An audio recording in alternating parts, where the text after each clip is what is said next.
Keep reading because the final image detail reveals the silent rule that unites all of Patricia Hodge's rare photos and demonstrates why her art inspires such serenity in viewers. These images are not noisy. These are tender, sincere moments, from spaces that most cameras overlook. Picture a tiny rehearsal room with a kettle chilling on a chair, tape on the floor, and a clock that ticks a bit quickly. With her spectacles down and her writing loose in one hand, Patricia stands in the center and repeats a single line until the beat and the breath converge. When it lands, she smiles and writes softer here in pencil. You can see how the crowd calms down over basic respect in another clip, where she checks a mark with a stagehand and gives them a name. Little things count, so she stops to fix one. Corner in a corridor shot where posters from previous shows are curling at the corners. A tidy table, a comb, a small tin of pins, and a postcard nestled in the mirror are all seen in a picture of a dressing room. She fixes a cuff, tilts her head, and rehearses her first move before going on stage. Everything is not rigid but cautious. Her face changes 3 times in a few lines as she reads a letter from a friend while taking a lunch break. This is the work concealed within all the work. She is sitting on a back step with soup in a paper cup. A simple studio day consists of a stool, a microphone, a music stand, and a lamp that softly illuminates pages with tiny notes. You can practically hear the room hold its breath when she closes her eyes for a single statement. A book with a ticket stub, a scarf draped over a seat, a suitcase with unresponsive wheels, and the tiny half-smile people wear when they are heading toward the thing that gives their day purpose are all included in the travel images.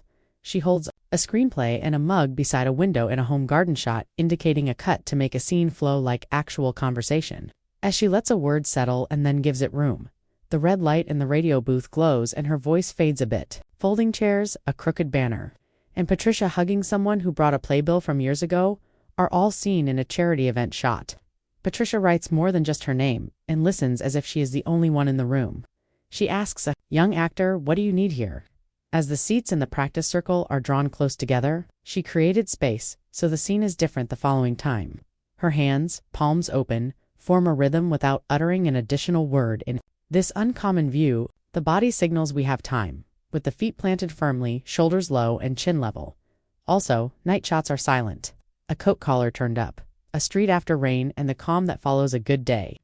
Routine is the rope you hold in. Hectic spaces, she leans her forehead against the cool door backstage before places and breathes in for out 6. Because letters are important, when the noise has subsided, a little pile of thank you cards is placed next to her bag. The words cut, pause, listen are written on the top line of a little library photo that includes shelves, a lamp, and a notebook. That list appears multiple times. Sit, stand, raise an arm, take 3 steps, giggle when a sleeve catches a button, and try again. Costume fittings are kind and useful. A basket of socks, extra tights, and a safety pin tied to a cuff for good fortune are examples of order, even in the midst of chaos. The simplest image is the rarest. Tiny scribbling on a page corner reads, "Tell it plainly, give it some air." The quiet rule is that it explains the glance that helps a partner shine, the pause that allows a laugh to come, and the attire that doesn't interfere with the scenario. That's why when she begins, a room becomes silent. Please like this video, share it with a friend who appreciates honest craftsmanship, and subscribe so you don't miss the next serene real story. If these infrequent human glances helped you feel more connected to the person behind the characters.